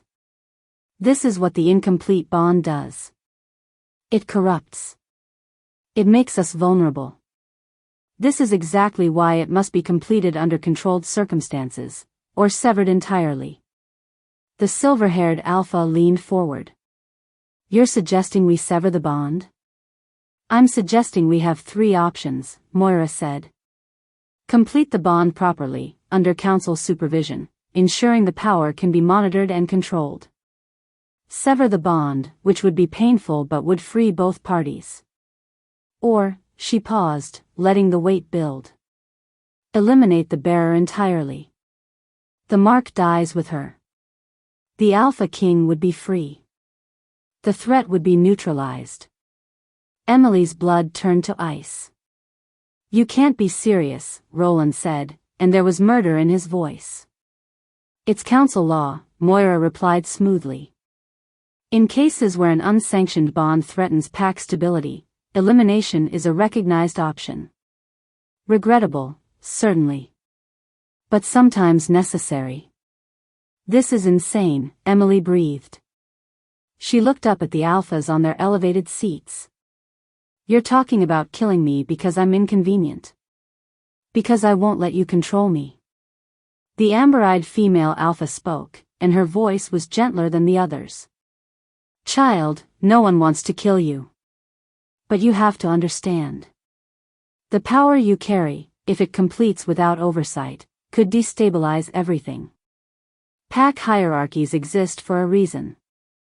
They keep order. Keep the peace. If every Omega decided they didn't need to submit, if every bond could form without approval, then wolves would be free, Emily finished. And you'd lose your power over them. The Alpha's expression hardened. You're naive. No, Emily straightened, and felt the power stirring in her chest. The mark burning brighter. I'm done being afraid.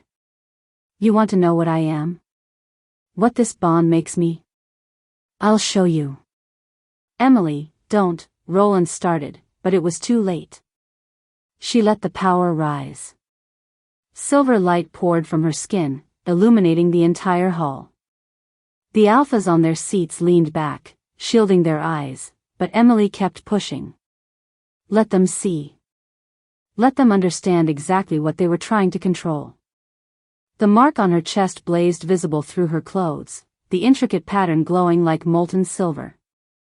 And in the light, something else became clear. The symbols weren't random. They formed words. Ancient words that Emily suddenly understood even though she'd never learned the language. The flame marked shall break all chains. The bonded pair shall end the reign of forced submission. When fire meets earth, the old laws burn. It was the prophecy. Written into her very soul. The light intensified, and Emily felt something crack. Not break. Open. Like a door she didn't know existed suddenly swinging wide. Power flooded through her, bigger than anything she'd felt before, and with it came visions. She saw wolves in chains. Omegas sold like property. Weak wolves culled for the crime of being born different. She saw centuries of pack law built on the backs of the vulnerable, enforced by alphas who claimed it was for the greater good. She saw children torn from parents, bonds forced between unwilling partners, power hoarded by the few while the many suffered in silence. And she saw the future. 2 paths. In one, she died here, the bonds severed, and nothing changed. The cycles of abuse continued. In the other, she lived. The bond completed. And every chain forged by corrupt pack law shattered. The visions ended, and Emily collapsed.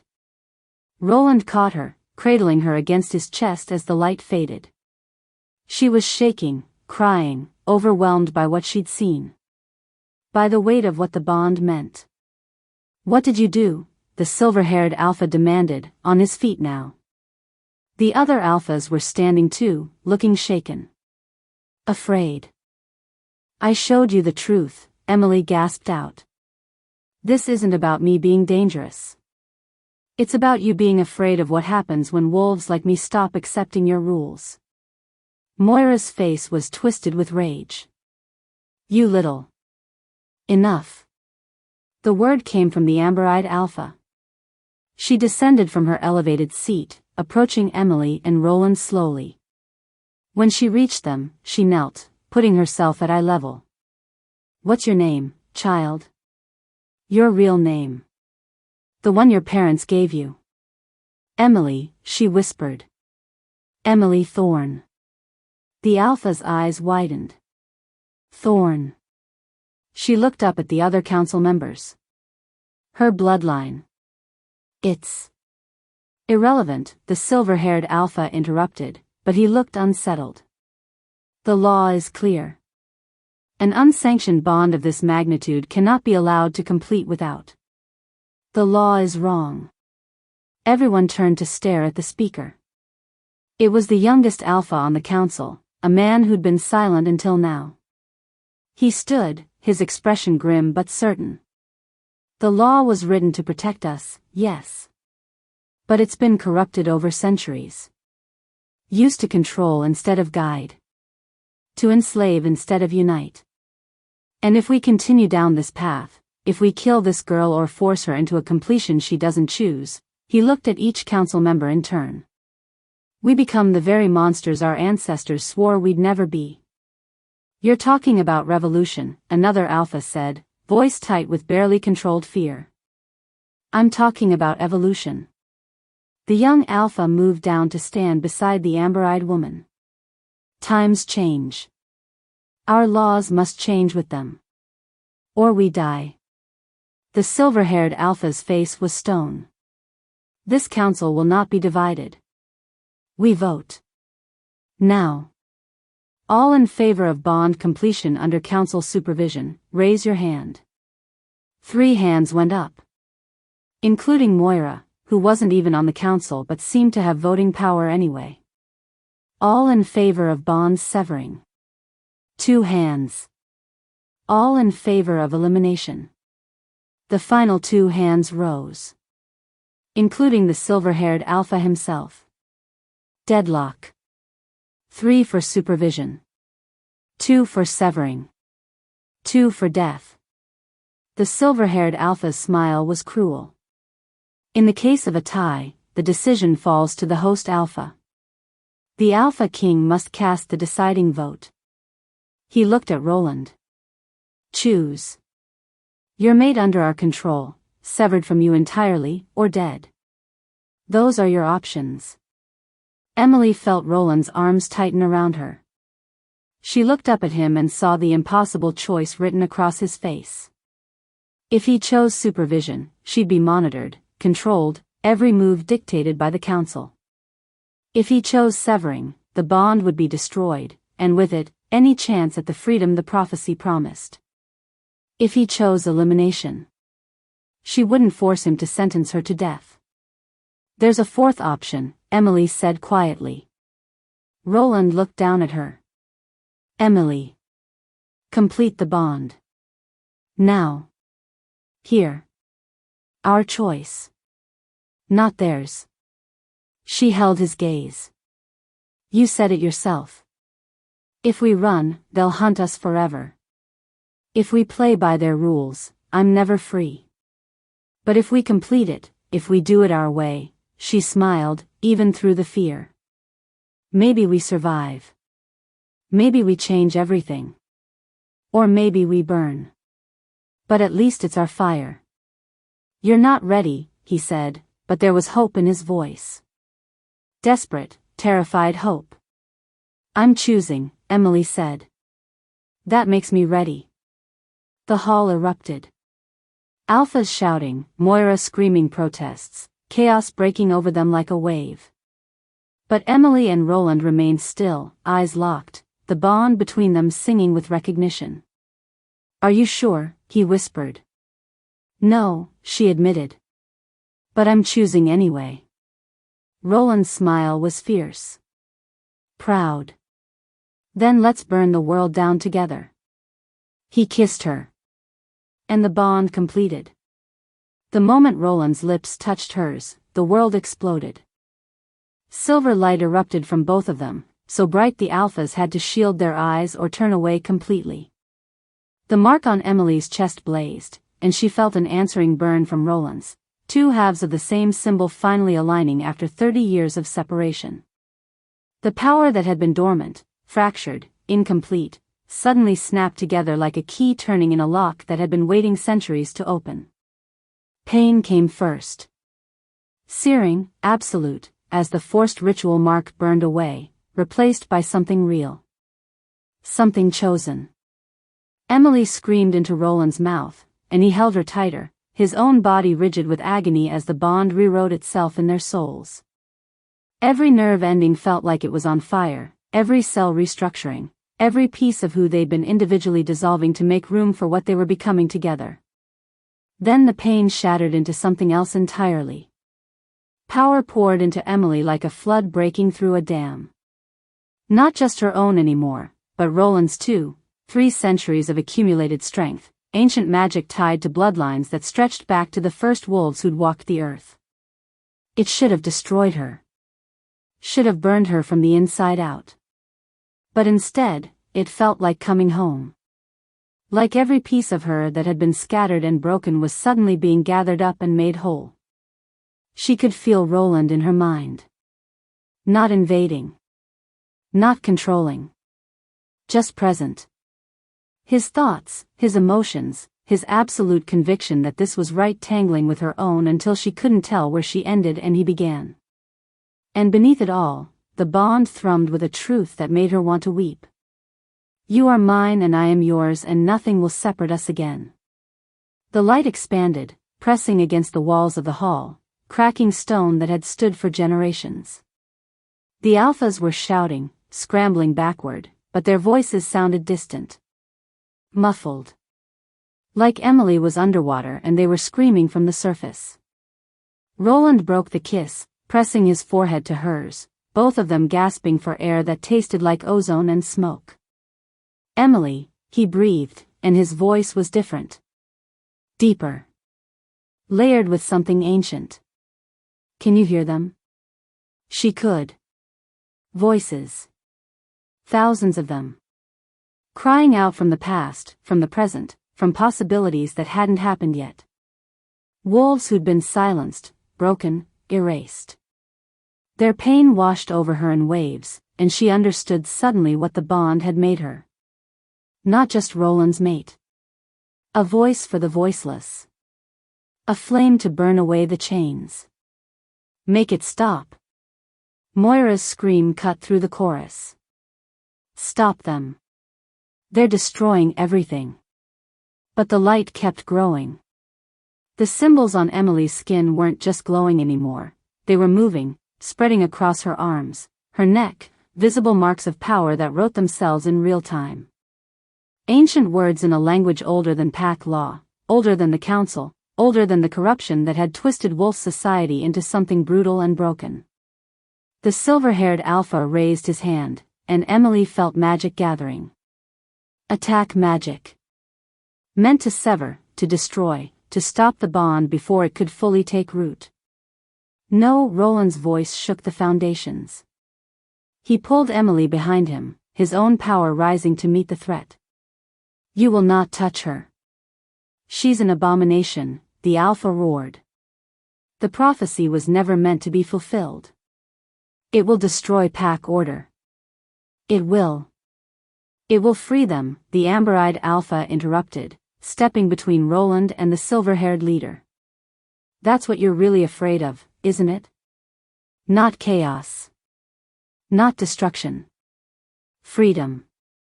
The end of your ability to control who mates whom, who lives and dies, who speaks and who suffers in silence. You're a fool, Vera, the silver-haired alpha spat. Stand aside or be judged complicit in this. I stand with them, Vera said firmly. The young alpha who'd spoken earlier moved to her side, and after a moment's hesitation, 2 others joined them. 4 alphas now standing between Emily and those who would destroy her. The deadlock had broken. But not in a way that promised peace. Moira's laugh was shrill, tinged with hysteria. You think this is over? You think 4 bleeding hearts can stop what's coming?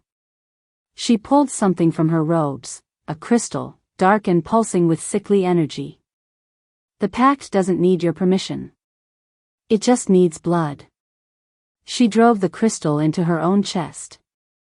The transformation was instant and horrifying. Moira's body contorted, bones breaking and reforming, but this wasn't a shift into wolf form. This was something else. Something wrong. Her skin turned gray as stone, eyes bleeding to complete black, mouth stretching into a maw filled with too many teeth. The power radiating from her was ancient, corrupt, nothing like natural wolf magic. The old blood claims what's owed, Moira's voice echoed from that twisted form, multiplied and distorted. The girl was promised. The weapon was paid for. And we will collect. She lunged. Roland moved to intercept, but Emily was faster. The power singing through her veins responded to her will without thought, without hesitation. She threw her hand out and silver fire erupted from her palm, not metaphorical, not symbolic, but actual flames made of pure light. They slammed into Moira's corrupted form and the creature that had been an elder shrieked, stumbling back. The pact is broken, Emily said, and her voice carried the weight of the bond, of centuries of suppressed power finally released. I was never yours to claim. Moira snarled and attacked again, faster this time, claws extended and dripping with something that looked like liquid shadow. Emily raised both hands and the silver fire built into a wall between them. Where the corruption touched the flames, it burned away, screaming. How? Moira's eyes were wild, disbelieving. The bond just completed. You shouldn't be able to control the power yet. It takes years to master. I've been controlling it my whole life, Emily realized, the truth settling into her bones. Every time I pushed it down, every time I suffocated it to survive, I was learning. You thought breaking me would make me easier to use. But all it did was teach me how to hold fire without burning. The flames intensified, pushing Moira back step by step. The other alphas who'd sided with her, the silver-haired leader and his remaining supporter, tried to aid her, gathering their own magic. But Vera and her allies countered, engaging them before they could reach Emily. The hall descended into chaos. Magic crashing against magic, the ancient stones cracking under the pressure. Roland stayed at Emily's side, his power flowing into hers, amplifying it, giving her the strength to hold back the corrupted pact magic that Moira wielded like a weapon.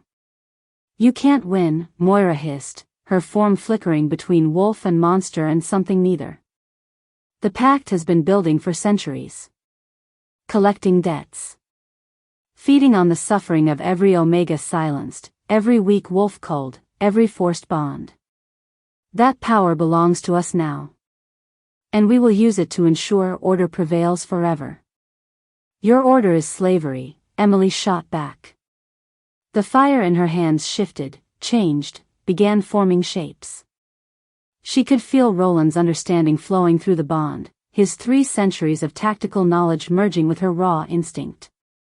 Together, they were creating something new. Something the old wolves had never seen. The flames coalesced into chains. Silver chains made of fire and will and absolute refusal to submit. Emily flung them forward and they wrapped around Moira's corrupted form, burning away the packed magic inch by inch. The creature shrieked and thrashed, but the chains held, feeding on the very corruption they touched. This ends now, Emily said, advancing. Each step sent cracked spider webbing across the stone floor, power leaking from her with every breath. You will release every wolf bound by forced rituals. You will dissolve every law that treats living beings as property. And you will never use blood magic to enslave my kind again. Your kind? Moira laughed, even as the chains burned deeper. You're an alpha's mate now, girl. You're one of us. You benefit from the same system you claim to despise. No, Roland's voice joined Emily's, their words synchronizing through the bond. We're neither. We're what comes after. What grows from the ashes when corrupt systems finally burn. Together, they pushed. The silver fire surged through the chains, into Moira's body, seeking out the core of the pact magic. When it found it, that dark crystal she'd driven into her chest, the flames wrapped around it like hungry serpents. No! Moira's scream was a dozen voices at once, all of them terrified. If you destroy the pact, you destroy centuries of order. Chaos will reign. Wolves will tear each other apart without structure. Maybe, Emily said. Or maybe they'll finally learn to live without fear. She closed her fist. The crystal shattered. The explosion of released magic was catastrophic. Every wolf in the hall was thrown backward, slammed into walls or across the floor. The ceiling cracked, huge chunks of stone raining down. Emily felt Roland's arms wrap around her, his body shielding hers as the world came apart. When the dust settled, Moira was gone. Not dead. Just gone. The pact magic that had twisted her into a monster had unraveled, and without it, she'd simply ceased to exist in any meaningful way. The hall was ruined. Half the roof had collapsed, letting in pale afternoon light. The alphas who'd fought were picking themselves up, battered and bleeding but alive. The silver-haired leader looked at Emily with something that might have been fear or might have been respect. She couldn't tell which and didn't particularly care. Emily stood slowly, Roland's hand in hers, and addressed the council. The old pact is broken, she said, her voice carrying despite the exhaustion threatening to pull her under. But that doesn't mean chaos. It means choice. Wolves can still form packs. Can still choose leaders. Can still create structure. But it will be chosen. Freely. Without coercion or threat or blood magic forcing submission. Vera stepped forward, dust in her hair, a cut bleeding above her eye. And if some refuse? If some alphas try to rebuild the old ways? Emily met her gaze steadily. Then they'll answer to us. To every wolf with fire in their blood and a voice that refuses to stay silent anymore. The silver-haired alpha laughed. It was bitter, defeated. You've doomed us all, child. You've destroyed the only thing keeping our kind from tearing itself apart. No, Roland said, his arms sliding around Emily's waist, holding her upright when her legs threatened to give out. She's given us the chance to build something better. Whether we take that chance or waste it is up to all of us. Silence fell across the ruined hall. Emily could feel every eye on her, wolves weighing her words, deciding if she was a savior or a destroyer or something in between. She was too exhausted to care about their judgment anymore. The bond hummed between her and Roland, satisfied and complete and burning with a steady flame that would never go out. They'd done it. Changed everything. Set fire to centuries of corrupt law and watched it burn. Whether the world that grew from the ashes would be better remained to be seen. But at least now, it would be free. Emily leaned into Roland's embrace, feeling his heartbeat against her cheek, and let the exhaustion finally take her. They'd survived. Everything else could wait until tomorrow. Emily woke to the sound of rain. Not the violent storm that had marked her arrival, but something softer. Gentler. Like the world itself was exhaling after holding its breath for too long. She lay in the massive bed in Roland's room, their room now, she supposed, wrapped in blankets that smelled like cedar and smoke in him. Every muscle in her body ached. The kind of deep, bone-tired exhaustion that came from using power she was still learning to understand. But she was alive. The bond hummed contentedly in her chest, no longer burning or demanding or pulling her apart. Just present. Steady. Like a second heartbeat that matched her own perfectly. She could feel Roland even though he wasn't in the room, somewhere downstairs, his emotions a quiet warmth at the edge of her consciousness. Concern. Relief. And something else. Something that felt like pride mixed with wonder. She sat up slowly, wincing as her ribs protested. Through the window, she could see the sun setting behind storm clouds, painting the sky in shades of amber and deep purple. How long had she been asleep? Hours? Days? Time felt slippery, unreliable, like the world had shifted on its axis and hadn't quite settled back into place. The mark on her chest no longer glowed, but when she pulled the collar of her shirt aside, she could see it. The intricate pattern of silver lines that had written themselves into her skin during the bond's completion. Beautiful and terrible and permanent. A map of everything she'd survived.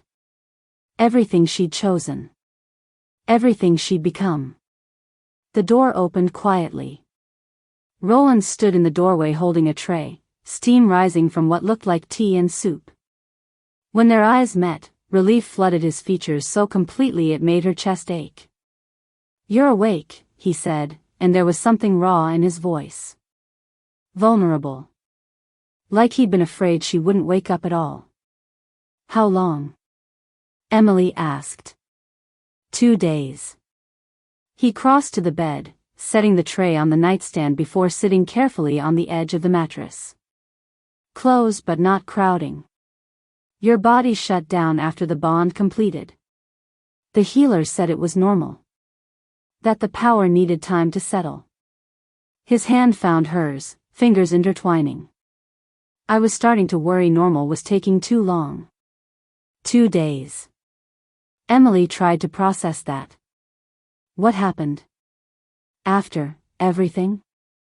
Roland's expression darkened slightly. The council disbanded. Temporarily. 3 of the alphas left immediately, including the silver-haired bastard who wanted you dead. Vera and the others who sided with us stayed to help manage the fallout. He paused. "Emily, what you did, what we did, it's spreading. Word travels fast among wolves. By now, every pack in the territories knows the old pact is broken. That forced bonds and blood rituals no longer hold power. And?" She could feel his hesitation through the bond. Whatever came next, he was afraid of how she'd react. "And some are celebrating. Omegas who've been held against their will are walking away from their packs. Weaker wolves who were culled or cast out are demanding to be heard." His thumb traced circles on the back of her hand. "But others are angry. Terrified. Alphas who built their power on the old system are calling you a destroyer. Saying you've damned our kind to chaos and civil war." Emily absorbed this, feeling the weight settle onto shoulders that were already carrying so much. "Do you think they're right?" "I think change is never clean," Roland said honestly. "I think there will be violence. Packs splitting apart. Alphas fighting to maintain control while their wolves demand freedom. It's going to be ugly before it gets better." He lifted her hand to his lips, pressing a kiss to her knuckles. "But I also think it was necessary. That corruption doesn't heal on its own. Sometimes you have to burn it out before something new can grow." "I didn't mean to start a revolution," Emily whispered. "I just wanted to be free." Freedom is always revolutionary to those who profit from chains. Roland's smile was sad but genuine. "You didn't set out to change the world, Emily. You just refused to let the world break you. That's all any revolution really is. Enough people saying no at the same time." She looked at him, this ancient alpha who'd given up centuries of certainty for the chance to burn beside her, and felt something fierce and protective surge through the bond. "What happens now?" "Now?" He considered. "Now we figure out how to live in the world we created. Together."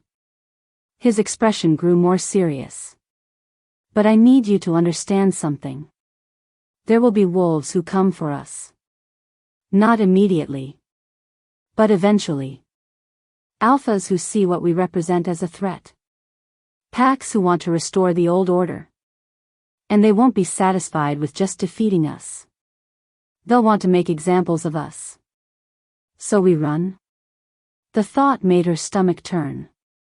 She'd spent 2 years running. She wasn't sure she had any more running left in her. No, Roland's voice was steel-wrapped in certainty. We stand. Right here. In this territory. And we show them that freedom doesn't mean chaos. That wolves can choose their paths without the world ending. We become living proof that another way is possible.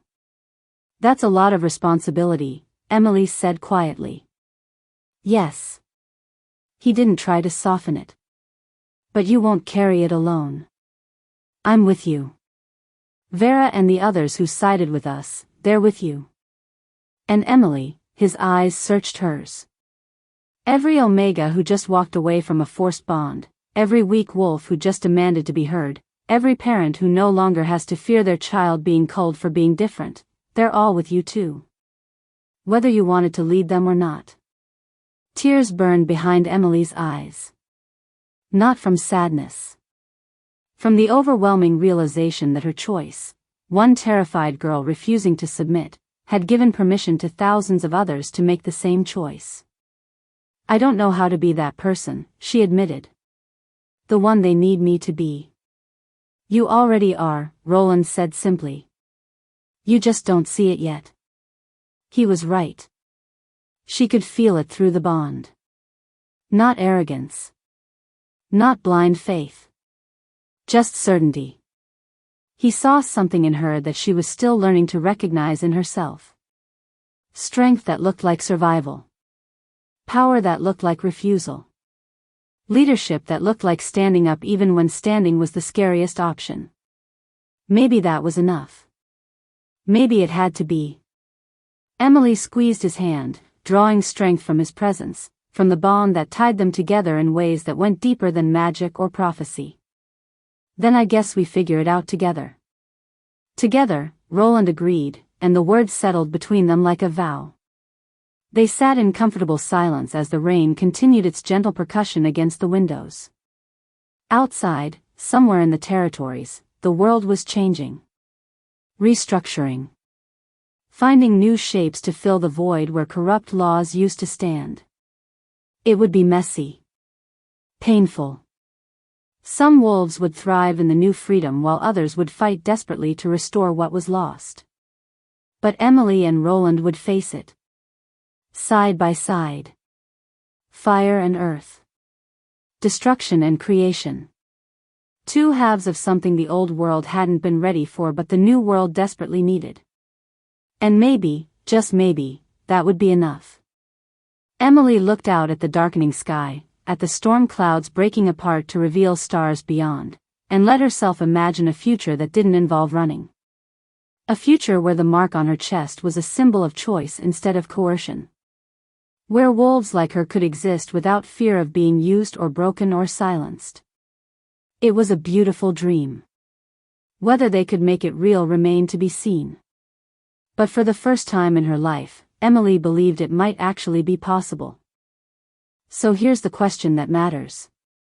If you had been there, in that hall, when Emily stood between death and submission and chose a third option no one thought existed, would you have chosen her side? Would you have stood with the wolves who wanted freedom, even if it meant burning down everything familiar? Even if it meant chaos before peace? Even if it meant facing the wrath of every alpha who'd built their power on the backs of the vulnerable? Or would you have sided with the council? With order and structure and the comfort of knowing your place, even if that place was built on someone else's suffering? It's easy to say you'd choose freedom when you're not the one standing in the flames. But Emily chose it anyway. She chose it when it was terrifying. When it was impossible. When every instinct screamed at her to submit, to survive, to accept whatever scraps of safety powerful wolves were willing to offer. She chose freedom. And in doing so, she gave permission to thousands of others to make the same choice. Maybe she's a hero. Maybe she's a destroyer. Or maybe she's just a girl who refused to let the world tell her what she was worth. And maybe that's the most dangerous thing anyone can be. If this story lit something inside you, if Emily's refusal to be broken resonated with something deep in your chest, then do me a favor. Subscribe to Shayla's Romance Library. Because here, we don't tell stories about perfect heroines who wait to be saved. We tell stories about women who burn down the world that tried to cage them. We tell stories about mates who choose each other instead of accepting what fate demands. We tell stories about power that looks like survival, and love that looks like standing side by side in the flames. So hit that subscribe button. Because this is just the beginning. Emily and Roland's story isn't over. The world they set fire to is still burning. And there are wolves out there, powerful, desperate, dangerous wolves, who will do anything to restore what was lost. But there are also wolves who are learning to fly for the first time. And their stories are worth telling too. Welcome to Shayla's Romance Library, where every story burns.